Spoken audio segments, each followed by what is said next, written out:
ગુજરાતમાં paramedical nursing courses BSc nursing GNM ANM physiotherapy BNYS વગેરે courses માટે first રાઉન્ડની ચોઇસ ફિલિંગની પ્રોસેસ ચાલુ કરી દેવામાં આવી છે। અગાઉ જે તમે કોલેજ પસંદગી કરી હતી એ તમારો મોક રાઉન્ડ હતો, એટલે કે પ્રેક્ટિસ રાઉન્ડ હતો। એનું જે રિઝલ્ટ આવી ગયું છે એમાં કઈ કોલેજમાં કઈ કેટેગરીમાં કેટલાય અટક્યું છે એનો પણ મેં ઓલરેડી વિડીયો અપલોડ કરી દીધો છે। તો એનો તમે લોકો અભ્યાસ કરી અને ત્યાર પછી તમારા લોકોને સરકારી કોલેજમાં તમારે એડમિશન લેવાનું હોય તો પ્રથમ રાઉન્ડ માટે ચોઇસ ફિલિંગ કરવાની રહેશે। જે વિદ્યાર્થીઓને મોક રાઉન્ડમાં એડમિશન મળેલું છે એ વિદ્યાર્થીઓને ફર્સ્ટ રાઉન્ડમાં એ જ કોલેજમાં લેવું હોય તો એને 99% ચાન્સીસ હોય છે કે એને એ કોલેજ છે તે મળી જશે। પ્રથમ રાઉન્ડ છે એ તમારો પ્રેક્ટિસ રાઉન્ડ નથી હોતો, એટલે કે અગત્યનો અને મહત્વનો રાઉન્ડ હોય છે। પ્રથમ રાઉન્ડને સેકન્ડ રાઉન્ડમાં જ મોસ્ટ ઓફલી સરકારી કોલેજો છે તે ફૂલ થઈ જતી હોય છે। તો સમજી વિચારીને પ્રથમ રાઉન્ડમાં કોલેજ પસંદગી છે તે કરવી। જે અગત્યની બાબતો છે એ પણ હું તમને આ વિડીયોમાં સમજાવીશ અને સ્ટેપ બાય સ્ટેપ તમારે કોલેજ પસંદગી કઈ રીતે કરવાની રહેશે એ પણ હું તમને સમજાવીશ। તો પ્રથમ રાઉન્ડ છે એ ખૂબ જ અગત્યનો હોય છે। તો હવે આપણે સ્ટેપ બાય સ્ટેપ તમામ માહિતી છે તે જોઈએ। જો તમે ચેનલમાં નવા હોય તો ચેનલને સબસ્ક્રાઈબ કરી રાખજો, કારણ કે એડમિશન પછી નર્સિંગ અને પેરામેડિકલ કોર્સિસ માટેના સ્કોલરશિપના વિડીયો છે એ પણ આવતા રહેશે। તો તમે જે પણ બ્રાઉઝર યુઝ કરતા હોય, મોબાઈલમાં હોય કે પીસીમાં હોય, તમારે સર્ચ કરવાનું છે મેડિકલ એડમિશન ગુજરાત। એ સર્ચ કર્યા પછી અહીંયા નીચે આવશો તો તમને નર્સિંગ અને ફિઝિયોથેરાપી અન્ય કોર્સિસ જોવા મળશે, એના પર તમારે ક્લિક છે તે કરવાનું રહેશે। મોક રાઉન્ડનું જે રિઝલ્ટ છે એ પણ કાલે ડિક્લેર કરવામાં આવ્યું હતું અને ચોઇસ ફિલિંગ માટેની પ્રોસેસ છે એ પણ કાલથી જ ચાલુ કરી દેવામાં આવી છે। અહીંયા તમે નીચે આવશો તો અહીંયા તમે પ્રથમ રાઉન્ડમાં જે ઓનલાઈન કોલેજ પસંદગી કરવાની છે એની પીડીએફ દ્વારા માહિતી છે જોવા મળશે।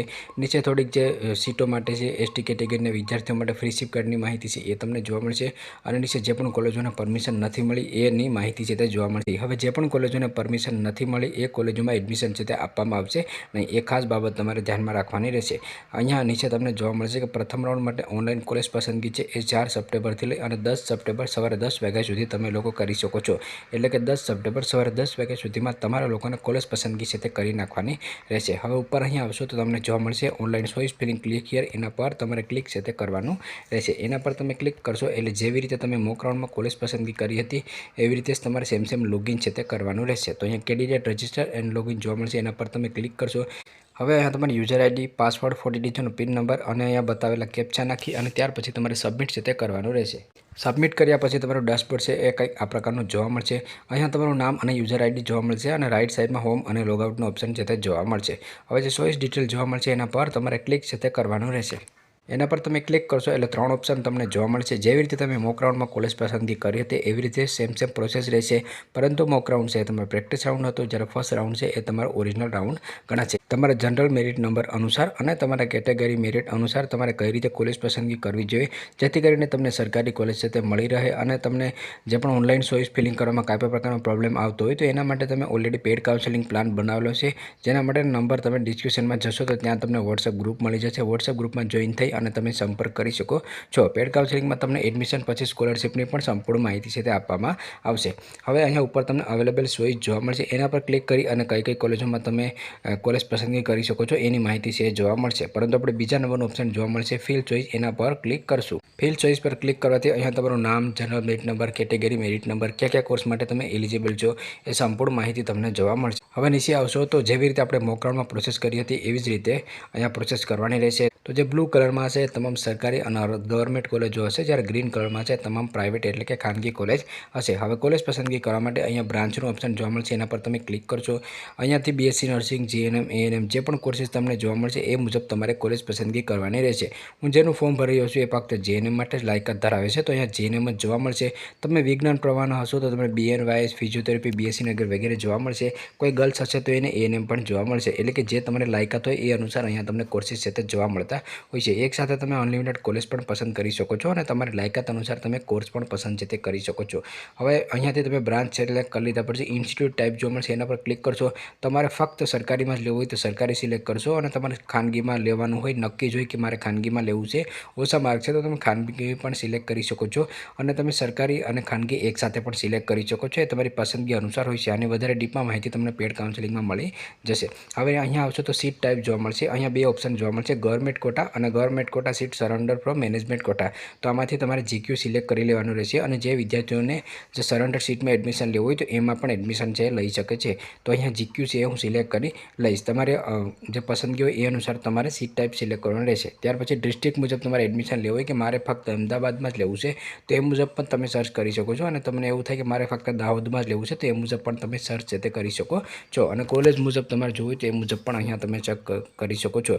પરંતુ હું અહીંયા ગોના બટન પર ઓકે કરી દઈશ. તો જેટલી પણ ગુજરાતમાં JNMની સરકારી કોલેજો આવેલી હશે એ તમામ સરકારી કોલેજો છે અહીંયા એડ થઈ જશે. તો જેવી રીતે મેં મોક રાઉન્ડમાં પ્રોસેસ કરાવી હતી એવી જ રીતે તમારે અહીંયા કરવાનું રહેશે. જે પણ કોલેજમાં તમારે એડમિશન લેવાનું હોય જે તમારી પ્રથમ પસંદગી હોય એ મુજબ અહીંયા એડના બટન પર ઓકે કરશો એટલે કોલેજ તમારી રાઈટ સાઈડમાં એડ થઈ જશે. તો આવી રીતે જે પણ કોલેજમાં તમારે એડમિશન લેવાનું હોય એ કોલેજ તમારે એડ કરતી જવાની રહેશે. હું અહીંયા ફક્ત ડેમો તરીકે તમને સમજાવું છું. બાકી તમે તમારા general merit number, category merit number, તમારી ફી ભરવાની ક્ષમતા અને શહેરની પસંદગી મુજબ તમારે કોલેજ પસંદગી છે તે કરવાની હોય છે. આની વિગતવાર માહિતી તમને ના હોય તો એના માટે તમે પેડ કાઉન્સેલિંગમાં જોડાઈ શકો છો, જેના માટેના નંબર નીચે તમને વોટ્સએપ ગ્રુપમાં મળી જશે. તો અહીંયાથી જે પણ કોલેજમાં તમારે લેવાનું હોય તમારા બજેટ અનુસાર તમારી શહેર પસંદગી, જનરલ મેરિટ નંબર અને કેટેગરી મેરિટ નંબર તમારે એડ કરતી જવાની રહેશે. તો આવી રીતે તમે કોલેજો છે એ પસંદ કરી લેશો. હવે તમને એવું થાય કે મેં JNMની સરકારી કોલેજ પસંદ કરી લીધી છે પરંતુ મારું વધારે પડતું મેરિટ નથી બનતું તો તમારે પ્રાઇવેટ કોલેજો પણ એડ કરવી હોય તો ફરીથી ઇન્સ્ટિટ્યૂટ ટાઈપ જોવા મળશે. એના પર તમે ક્લિક કરશો. ક્લિક કરી અને ફરીથી SFIના બટન પર ઓકે કરી અને તમે ગોના બટન પર ઓકે કરશો તો અહીંયા તમને જેટલી પણ JNMની પ્રાઇવેટ કોલેજો છે એ તમામ પ્રાઇવેટ કોલેજો છે તે ઓપન થઈ જશે. તો અહીંયા તમારા બજેટ અનુસાર તમારે સમજી વિચારીને કોલેજ પસંદગી કરવાની રહેશે. કારણ કે પ્રાઇવેટ કોલેજો છે એની ફી છે એ પણ તમારે ચેક કરવાની હોય છે. સરકારી કોલેજોમાં ફી છે એ ખૂબ જ ઓછી હોય છે, જ્યારે પ્રાઇવેટ કોલેજોમાં તમારી ફી છે તે લાખો રૂપિયામાં જતી હોય છે. તો કોલેજ પસંદગી કરતી વખતે તમારી ફી ભરવાની ક્ષમતા કેટલી છે એ પણ તમારે જોવાનું રહેશે. કારણ કે પ્રાઇવેટ કોલેજોમાં તમે એડમિશન લેતા હોય તો જે પણ ટ્યુશન ફી હશે એની સિવાયની એક્સ્ટ્રા તમારી હોસ્ટેલ જે ફી છે એ પણ આવતી હોય છે. તો કોલેજ મુજબ જે હોસ્ટેલની ફી હોય છે 40,000થી લઈને 80,000 લાખ રૂપિયા સુધી જતી હોય છે. તો જે પણ બહારના તાલુકામાં તમે અભ્યાસ માટે જતા હોય તો પોતાની ફી ભરવાની કેપેસિટી છે એ ખાસ ચેક કરવી જોઈએ. તો અહીંયાથી તમારી પસંદગી અને તમારા બજેટ અનુસાર તમે જે પણ પ્રાઇવેટ કોલેજો એડ કરવી હોય એ રીતે એડ પણ કરી શકો છો. હું ડેમો તરીકે તમને સમજાવું તો હું એડના બટન પર ક્લિક કરીશ તો જે પણ કોલેજ હશે એ રાઈટ સાઈડમાં નીચે અહીંયા આવી જશે. અહીંયા તમે જોઈ શકો છો કોલેજ આવી ગઈ છે. તો આવી રીતે તમને લાયકાત અનુસાર તમે BSc nursing, JNM, ANM, physiotherapy જે પણ તમારે કોલેજો અને કોર્સ એડ કરવા હોય તમે કોર્સ અને કોલેજ છે તે એડ કરી શકો છો. જે પણ કોલેજો તમે એડ કરી છે અને તમે ડિલીટ કરવી હોય તો ડિલીટના બટન પર ઓકે કરી અને કોલેજ તમે ડિલીટ પણ કરી શકો છો. અને તમામ કોલેજ તમારે ડિલીટ કરવી હોય, ફરીથી તમારે કોલેજ પસંદગી કરવી હોય તો ડિલીટ ઓલ ફિલ્ડ ચોઇસ કરીને તમે ડિલીટ પણ કરી શકો છો. તો આવી રીતે તમે કોલેજ પસંદગી કરી શકો છો. તમારે ફક્ત એવું હોય કે હું અમદાવાદમાં રહું છું અને મારે ફક્ત અમદાવાદમાં જ લેવું છે તો ડિસ્ટ્રિક્ટના બટન પર ઓકે કરી અમદાવાદ સિલેક્ટ કરી અને તમે ગોના બટન પર ઓકે કરશો એટલે અમદાવાદની જ કોલેજો તમારી સમક્ષ જોવા મળશે. તો આવી રીતે તમે કોલેજ પસંદગી છે તે કરી શકો છો. કોલેજ પસંદગી કર્યા પછી નીચે આવશો તો અહીંયા તમને સેવ ચોઇસનું બટન જોવા મળશે. એના પર તમારે ક્લિક છે તે કરવાનું રહેશે. સેવ ચોઇસના બટન પર તમે ક્લિક કરશો એટલે જે પણ કોલેજો તમે પસંદ કરી છે એ સેવ થઈ જશે. ત્યાર પછી રાઈટ સાઈડમાં નીચે સેવ એન્ડ એક્ઝિટ જોવા મળશે. એના પર તમે ક્લિક કરો. સેવ એન્ડ એક્ઝિટ પર તમે ઓકે કરશો એટલે જે પણ તમે કોલેજ પસંદગી કરી હશે એ તમારી સેવ થઈ જશે. અહીંયા મેં ફક્ત ડેમો તરીકે કરેલી છે. તમારે તમારા general merit number, category merit number, તમારી ફી ભરવાની કેપેસિટી અને તમારી શહેરની પસંદગી મુજબ કોલેજ પસંદગી છે તે કરવાની રહેશે. એક અગત્યની બાબત અહીંયા કહી દઉં તો તમે મોક રાઉન્ડમાં જે કોલેજ પસંદગી કરેલી હતી તો મોક રાઉન્ડનો કટ ઓફનો વિડીયો મેં ઓલરેડી બનાવેલો છે. એમાં કઈ કોલેજમાં કેટલા રેન્કે અટક્યું છે એ તમે જોઈ લેજો. એના આધારે તમે કોલેજ પસંદગી કરશો તો તમને સરકારી કોલેજમાં કે પ્રાઇવેટ કોલેજમાં મળવાના ચાન્સીસ છે તે વધી જશે. પ્રાઇવેટ કોલેજને એની વાત કરું છું કે જે સારી પ્રાઇવેટ કોલેજો છે એમનો કટ ઓફ ઉપર જતો હોય છે તેમાં પણ તમે એડમિશન છે તે લઈ શકો છો. તો મોક રાઉન્ડ કટ ઓફનો વિડીયો તમે ખાસ જોઈ લેજો. હવે અહીંયા જે પણ કોલેજો મેં પસંદ કરી છે એ ફક્ત ડેમો તરીકે છે, તમે તમારી પસંદગી અનુસાર કરશો. હવે અહીંયા તમે આવી રીતે કોલેજ પસંદગી કરી લેશો. ત્યાર પછી નીચે આવશો તો ફરીથી અહીંયા પિન નંબર નાખવાનું તમને કહેવામાં આવશે.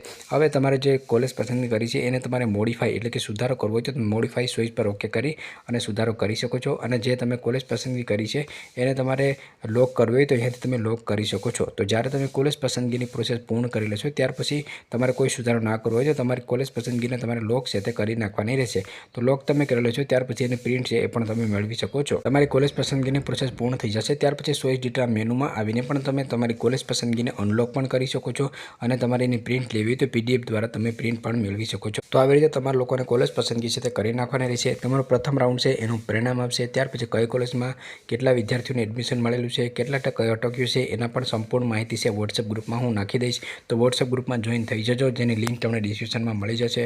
અને પ્રથમ રાઉન્ડના પરિણામ બાદ તમારે કઈ કોલેજમાં કેટલાએ કઈ કેટેગરીમાં અટક્યું છે એની PDF છે એ પણ તમને પેડ કાઉન્સેલિંગ ગ્રુપમાં મળી જશે. તો જો તમારે પેડ પ્લાનમાં જોડાવવું હોય તો એના માટેના નંબર પણ તમને વોટ્સઅપ ગ્રુપમાં મળી જશે.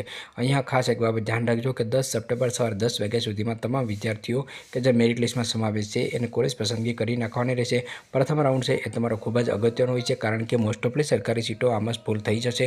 તો કોલેજ પસંદગી છે એ સમજાવી વિચારીને તમારે કરી લેવી. આગળ બીજી કોઈ પણ અપડેટ આવતી હશે તો સંપૂર્ણ અપડેટ તમને વોટ્સઅપ ગ્રુપમાં, ઇન્સ્ટાગ્રામ પેજમાં પણ મળતી રહેશે. તો બંને જગ્યાએ ફોલો કરી લેજો.